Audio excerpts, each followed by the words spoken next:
Welcome to the channel, everyone. I'm Skratch. This is another Raid Shadow Legends video, and I'm here to tell you, do not summon today, guys. Stop everything that you are doing unless you are going for that guaranteed epic champion, okay? Do not do it. Yes, the Deck of Fate event started today, but you know what? You have plenty of time to summon, and you're gonna have a chance to get Freyja if you don't summon today, because we have a brand new event starting tomorrow. I mean, new event in terms of what champions we have on it, because the concept is not brand new, okay? They're definitely not changing that anytime soon, but we will have a progressive chance event for this weekend, guys, starting Friday, okay? So let me just quickly walk you through it. This Friday, September 27, we're planning to launch a progressive chance event, giving you at least a 15x chance to summon the champions of your dreams from Ancient, Primal, Sacred, and from Void Shards. And for all of you filthy degenerate spenders, krakens, whales, gamblers, no. The new Void Mythical is not part of the event. I know you would have loved to throw $5,000-$6,000 on Void Shards this weekend, but that is not the case. Plus, they're not selling you that many packs, even if you would like to spend that much money. But leaving all the joke on the side, guys, the very first champion that is on the progressive chance is no one else but Freyja.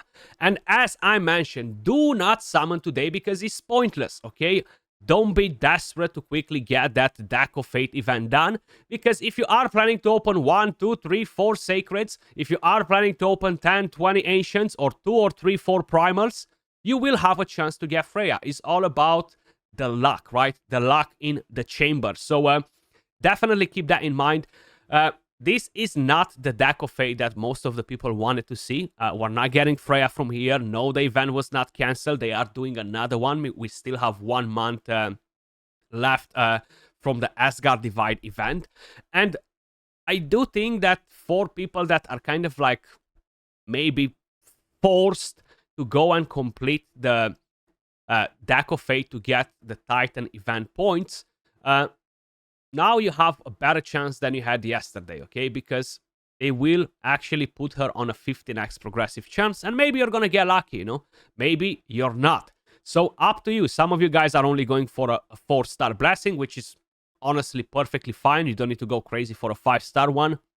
Unless you have the resources. 4-star will give you the crit damage, which is good enough. A lot of people will skip this Deck of Fate, will be happy with the 4-star soul and save the resources for the Deck of Fate. Now, keep in mind, the 15x progressive chance is utterly rubbish, unless you're planning to go pretty ham on it. And sometimes, even if you are going pretty ham on it, you're just not really gonna get the desired result. Now, of course, we're gonna have plenty of different champions on this event, so let me just quickly walk you through them. I just wanted to give you a straight-to-the-point warning why you should not open your shards today. And of course, maybe don't open them at all this week and save them for the future Deck of Fate. That's exactly what I'm doing. I'm completely going to skip this Deck of Fate. I don't care about it. 18 Ancients, 4 Void Shards, 2 Primals, 7 Sacreds. And we're going to see how far can I get without spending a penny on buying shards till the new Deck of Fate event will start. Hopefully the clan boss will be generous with those sacred shards, because that's the most important thing, to be honest with you guys. We can get some from the Doom Tower right now. I think I can get 1 more Sacred from here, if I'm not mistaken. Yes, 1 Sacred, 1 Void from here. I'm pretty close with the monthly quests as well, so I have 9 more days. Now, we do have other champions, as I mentioned, and to be honest with you guys, while some of them are great champions, I can't really justify it to open shards for any of them to try and get them, you know?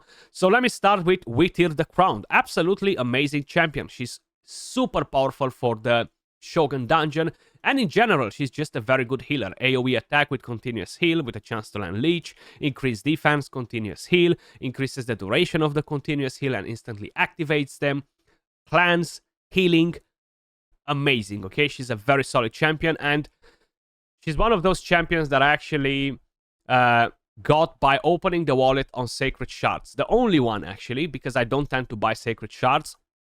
But she was guaranteed in the past, and yes, I got some Sacreds to get her, which I don't necessarily regret, because I've never summoned her since.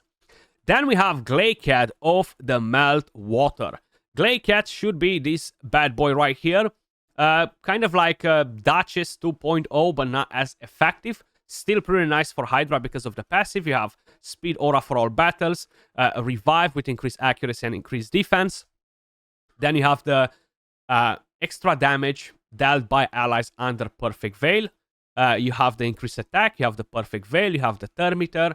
So overall, definitely a pretty solid champion. Then we have the man himself, and that is a Wixwell, or Vault Keeper Wixwell. He's very, very good for Clan Boss, very good for Hydra. For Hydra, there are a couple of different comps, one with Ironclad, one with Yannicka. So he can put in some serious work in there.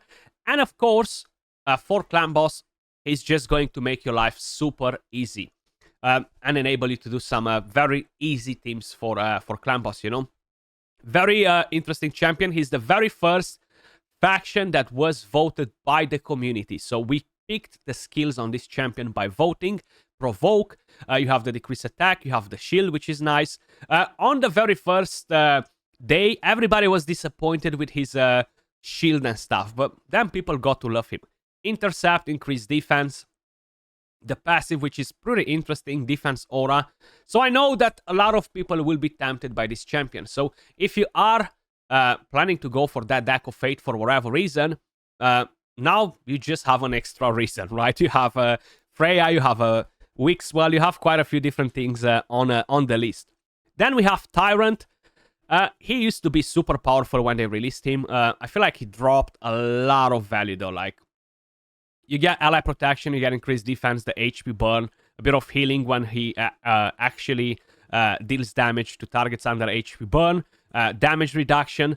But to be honest, there isn't that much that Tyrant can do nowadays that most of the champions can't do, you know? So yes, he can still solo the lower stages of the Spider or the Ice Golem.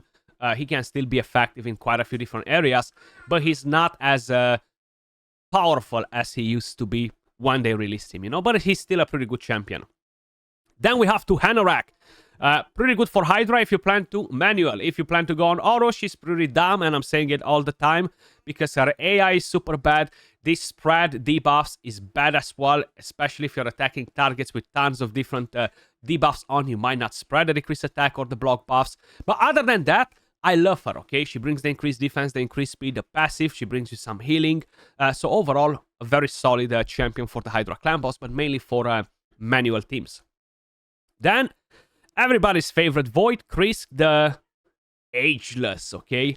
I'm using mine. I'm using both of mine, actually, in the Hydra Clan Boss. I have zero regrets for sweating night and day and night to try and complete that champion training tournament to get a Krisk. Very nice with the Provoke, the increased defense, the increased speed, the increased duration of buffs, the ally protection, the continuous heal, the decreased speed, the passive, mischief target. You can build him on Cursed, you can build him on protection if you have it. I'm actually planning to change him to a curse set because I want to see if 2 champions on a curse set will increase my damage for the Nightmare team. I'm probably going to do a live stream later today, guys, so stay tuned for it. Or actually, by the time you're seeing this video on, I should be live if I manage to sort out all of my work. Then we have some epics. We have Seeker, which, yes, is still very good for Clan Boss. Other than that, there isn't that much in particular that you're going to do with Seeker in 2024. You can still do some things, but nothing too crazy. Progression-wise, he can be good for Arena as a 10-meter booster because of the A2. The passive, Ghost Second teams are kind of like a thing that is not as important anymore since we have Stone Skin and tons of different options. So I wouldn't really recommend it to build him for a Ghost Second team anymore. Then we have Steel Skull. Very good for the Curse series, in my opinion, to be honest. There isn't that much that you can do with Steel Skull nowadays. He definitely got power creep quite a bit, but for the Curse series, maybe some secret rooms, faction wars, he can definitely get the job done. I tend to build him on a bolster with some accuracy just to try and keep the rest of the champions alive and to be able to kind of like take in a few hits. He has long cooldowns, but other than that, nothing too special about him. Then we have Tagowar. Pretty solid epic reviver, to be honest. You're getting the shield with the revive, decreased damage. You're getting the increased speed. You're getting the healing, the increased defense with the A1. Definitely not a bad epic reviver, and super important for Faction Wars and the Curse City, and for some secret rooms. Then we have Frenzy, the Crackler. Not a big fan of this champion, even though it seems pretty interesting on paper. You do have the Provoke. It can play a pretty nice role for Faction Wars. You have the HP burn at random, the A1, the passive, but nothing in particular really shines on any build in any content. Okay, so that's kind of like my take with Frenzy. I tried using Frenzy in the Sand Devil's Necropolis before the nerf. So maybe now is a bit more effective in there, but still not a big fan of the champion. And then we have Cardinal. A lot of people are still sleeping on Cardinal, guys. And let me tell you, if you are struggling with Tag Team Arena, use a Cardinal team. Build her on Stone Skin. The other ones don't need to be on Stone Skin. Just let them die. She's going to revive. This is the most powerful revive skill in the game because they're going to get their Thermimeter boosted to maximum. So they're going to instantly take a turn and wipe the enemy team. This is very effective versus speed teams, guys. So definitely do not sleep on her. That's pretty much the main thing that you can do with her. Other than that, she's not really important in any other content unless you don't have any other support revivers for Faction Wars. But that was all for the video, guys. Let me know your thoughts in the comments down below. Did Plarium manage to bait you enough to open shards during this deck of fate, considering what 15x progressive champions we have on this event, or you're going to skip it regardless? Much love, and I'll catch you all in the next one. Peace.